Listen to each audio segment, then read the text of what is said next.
The room is filled with 4-foot-tall scrincheon, my philosophy professor asserted. They are, Dr. Jim Spicer told his freshman students, invisible and without mass, and I'm the only one who can see them.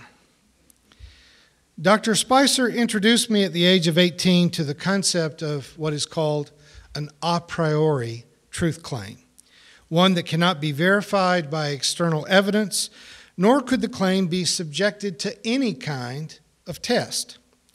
Though there was no way to prove that the room was not full of scrincheon, there was also no particular reason to believe that he was telling us the truth.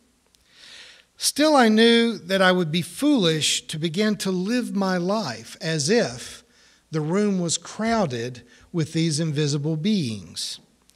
It would take me another decade to have the courage to apply this same kind of thinking to what I had been told by my Sunday school teachers about angels and demons, a talking snake, and so much more.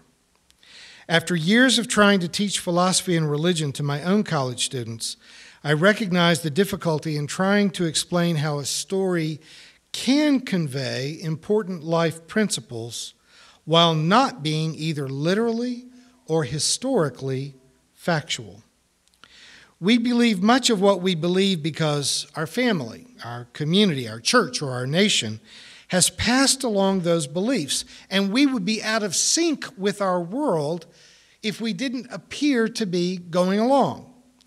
In matters such as putting the fork on the left-hand side of the plate, or always shaking hands with the right hand, or standing for our national anthem, it is easier just to go along than to ask for some persuasive explanation.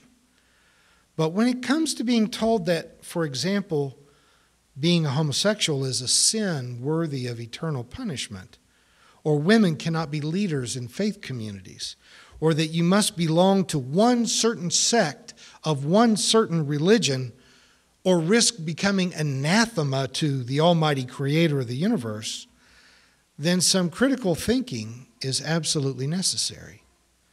The famous psychological maxim known as Occam's razor is often mistakenly used to imply that the most simple answer is probably the right answer. What Occam's razor actually says is that the solution that requires the fewest number of unverifiable assumptions is the most likely answer. The proposition that requires the fewest number of unverifiable assertions.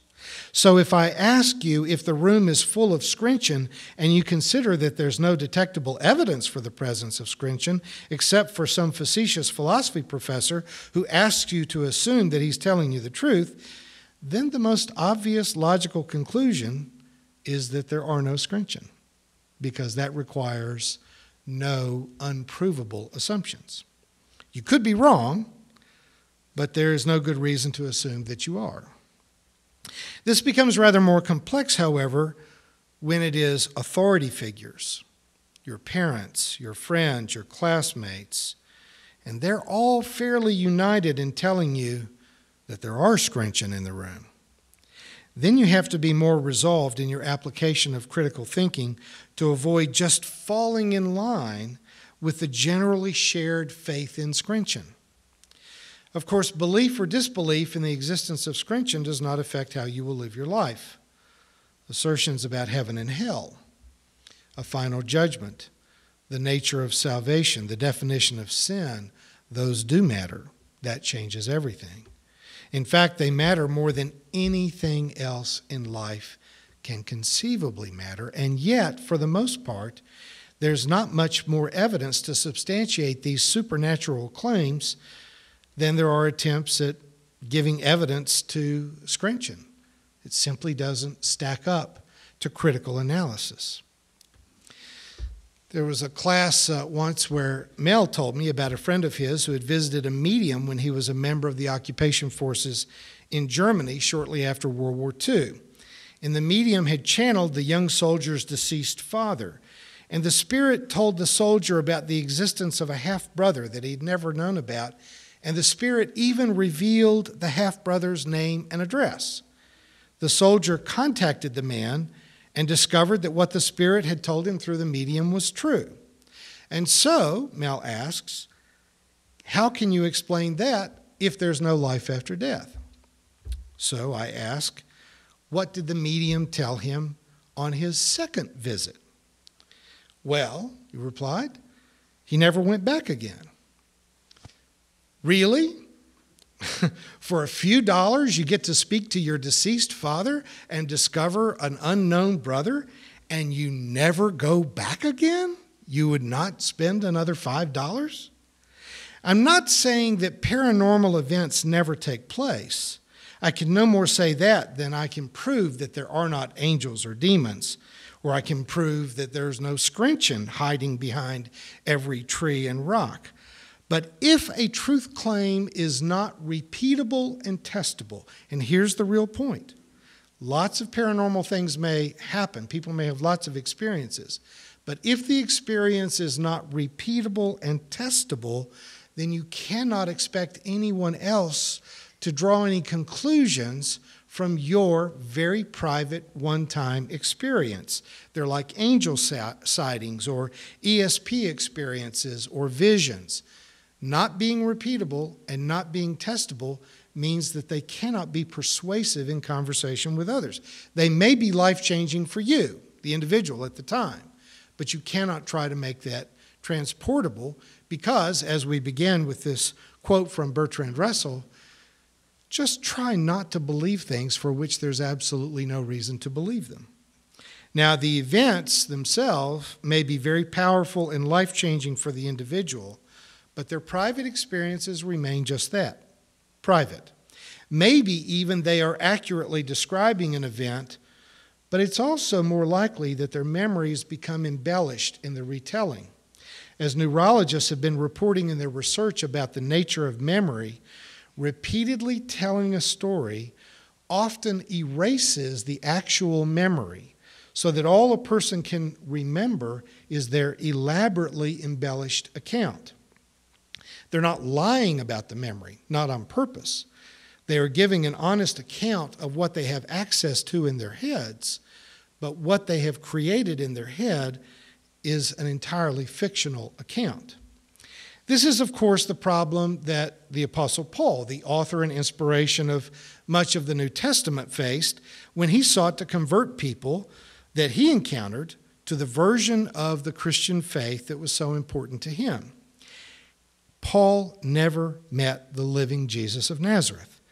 He had to rely on his own visions. Only those who were willing to suspend critical thinking could fully accept what Paul had to say. He had no more evidence to offer that Jesus was raised from the dead than did, for example, St. Clement, the popular first-century bishop of Rome, had for his insistence that there was a bird called the phoenix that lived for 500 years and then would be reborn from its decaying remains.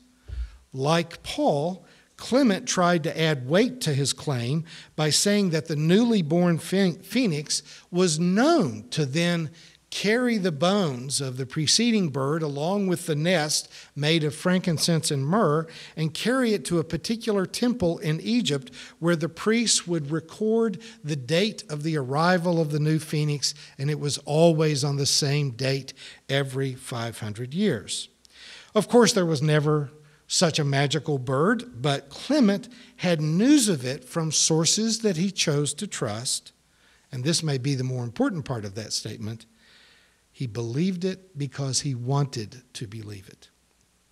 If you want to believe that God wrote the Bible, if you want to believe that you have a literal soul that lives forever, even if trees and birds and bees don't have those souls, then you can find reasons to support that belief. I prayed that it wouldn't rain on our picnic, and it didn't rain. Thank you, Jesus. Too bad about all those prayers for the end of the civil war in Syria. Perhaps God was too busy defending picnics from rain. While it is impossible to be free of the prejudice of preference, still we can strive to be as objective as possible in our application of critical thinking. One of the hazards faced by progressive religious people is that once we are set at liberty from the constraints of old creedal claims, some find themselves falling headlong into seemingly more attractive and less destructive truth claims that are just as dependent upon untestable assumptions as the religion from which we have escaped. It was bad theology that led to the Crusades, or defended the divine right of kings, or the Inquisitions, or the sectarian battles, some of which were fought on battlefields, but many more sectarian battles have been fought at the dinner tables of divided families. There's a good theology and there's a bad theology. Critical thinking does matter. Sloppy thinking leads to uncertain results. Novices who have rejected the formal religion of their youth will often cobble together a more savory concoction that they will tell themselves is Buddhism or Native American spirituality, much of which they made up last week after they saw a really good movie.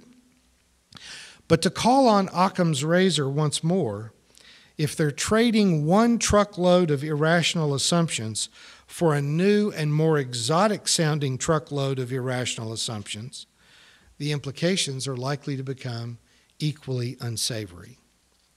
Our preference for good manners, getting along well with others, and a desire to avoid conflict often lead us to a nearly sacramental love of false equivalence.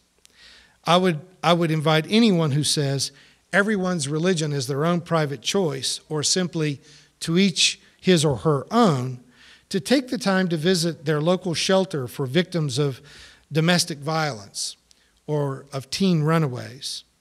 In my experience, a huge portion of the teen runaway population did not run away. They were kicked out of their family home because of the religion of their parents that kept them from accepting their homosexual children, even if that homosexual in question was their very own son or daughter. The misogyny that lies at the root of a great deal of domestic violence can be traced directly to the pulpits that influence the abusers.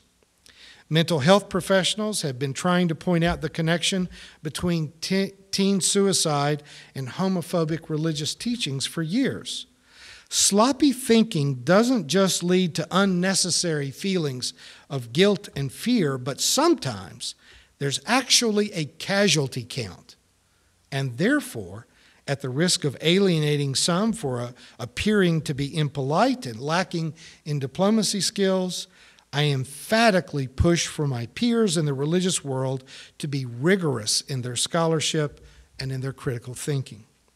The media has largely fallen prey in the past generation to a belief in false equivalence that compels them to appear to be neutral in almost every case, giving equal time to both sides of every issue.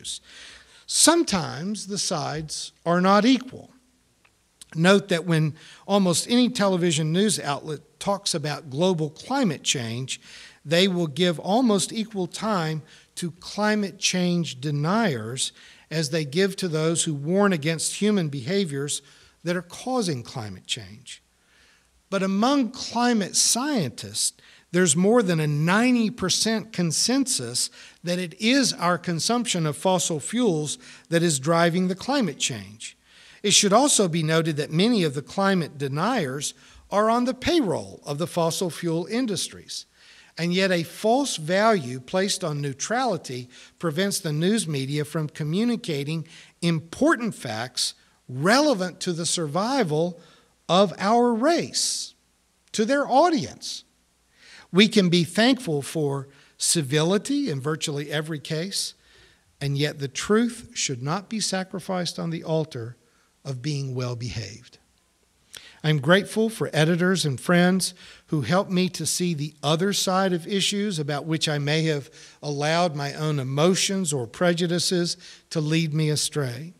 Such calls for balance and objectivity are indispensable to any sincere scholar or pastor, but only insofar as they are encouraging the search for what is true and not when they are simply attempting to enforce either silence or the comfort of acquiescence to the consensus mundi.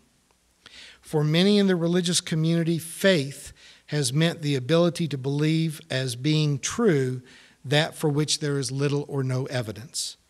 When I would ask questions about what we had heard in church on the car ride home from Sunday, my mother would tell me, "You have to take it on faith." For her, the ability to make yourself believe totally irrational truths was a virtue to be acquired at all costs, and every truly good person manages to do it. So I tried. I read the Bible over and over again. I majored in philosophy and religion in college. I went to seminary. I earned a doctorate in ministry and even did postdoctoral studies. And every step of the way, my mother's injunction to just take it on faith became increasingly impossible. I no longer associate the word faith with the willful assassination of my brains. I'm grateful to Karen Armstrong and Marcus Borg for recovering an older and more meaningful interpretation of faith to mean something more akin to courage or commitment. And so I invite you, my readers and friends, to have courage as we rethink what it means to be a person of faith in the 21st century. No longer will we accept the demand of fealty to creeds and doctrines that do not describe the reality of the world we experience. Our religion will be a religion that allows for a spiritual perspective on what is demonstrably true.